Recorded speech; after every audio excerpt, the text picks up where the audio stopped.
Hey guys, what's going on? It's Rekt Capital and welcome back to the Rekt Capital channel here on YouTube. Thanks so much for joining me in today's video. We're going to be talking about the macro downtrend, people talking about a bull market emerging, a new one, but we haven't quite broken a really interesting and valuable macro downtrend on the monthly time frame. So let's look at these patterns here, and of course subscribe to the channel if you'd like to see more videos like this in the future.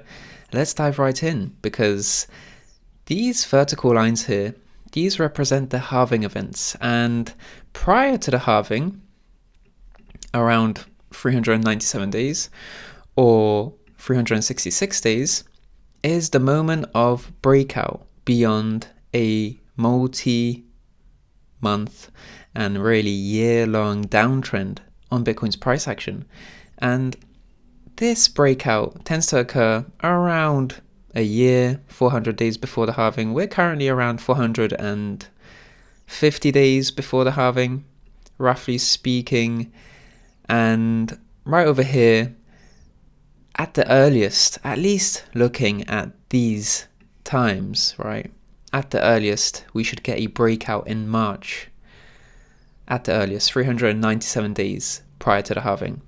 If we were to see a year before the halving, that would be an April breakout.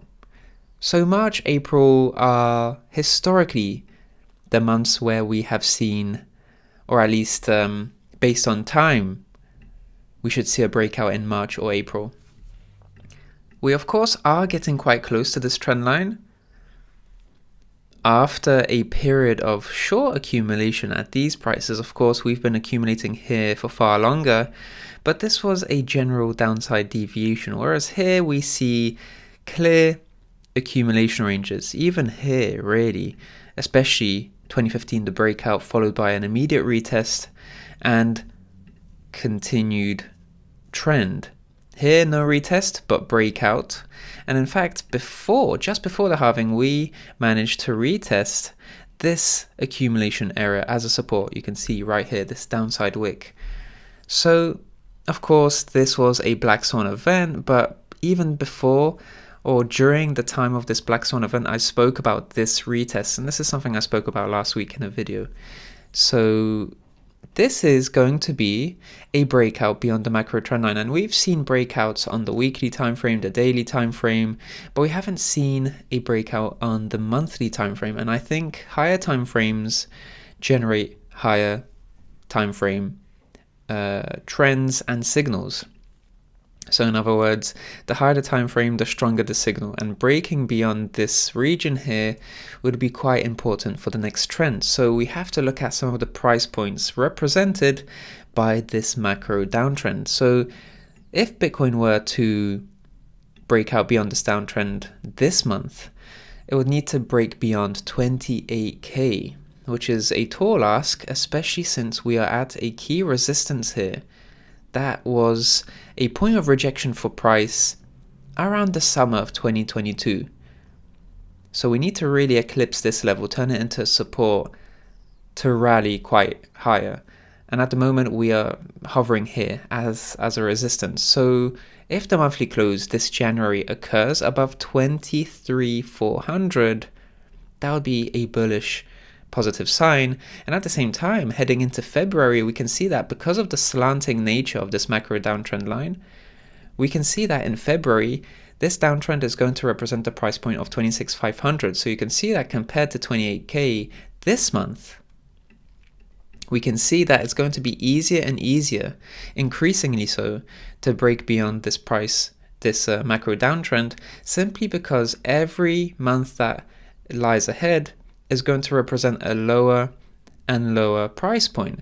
And for the price point represented in March, well, that's going to be a price point of 25K. So it's going to be a little bit easier. And at some point in April, in fact, it's going to represent this current resistance of 23,400, which is quite interesting because this 23,400 level might turn into a confluent resistance, because this was a resistance in the summer of 2022, and it would be quite interesting to see if we're going to see this as a resistance also at the macro downtrend line. So really interesting because in April, and this is a 397-day time frame before the halving, that would be April, that would be 23,400. For March, so around a year, or rather, apologies, a year before the halving would be April, 23,400, and 397 days before the halving would be March, so the price point of around 25k. So that's something to bear in mind. You can see here that we're not quite close to the macro downtrend line, but in a few days, because of the upcoming monthly close, we are going to be so much closer, visually speaking, simply because of the slanting nature of this downtrend line. So we are getting closer to a macro breakout, and it could occur in March or April based on historically recurring tendencies. I don't think it's going to happen in February, although that would be really great, especially if we get a monthly candle close above 23,400. This month, if we do get that, then we would retest this level as a support and then challenge for this macro downtrend line represented by 26,500. That would be the bullish case. That would be the best case scenario really at this point in time. But a slightly less optimistic case would be simply closing below 23,400 and rejecting from this resistance and dropping into this range low area, potentially at 20k, generally just consolidating here for a few weeks. That's also a possibility, which would only push back the breakout point for the macro downtrend line.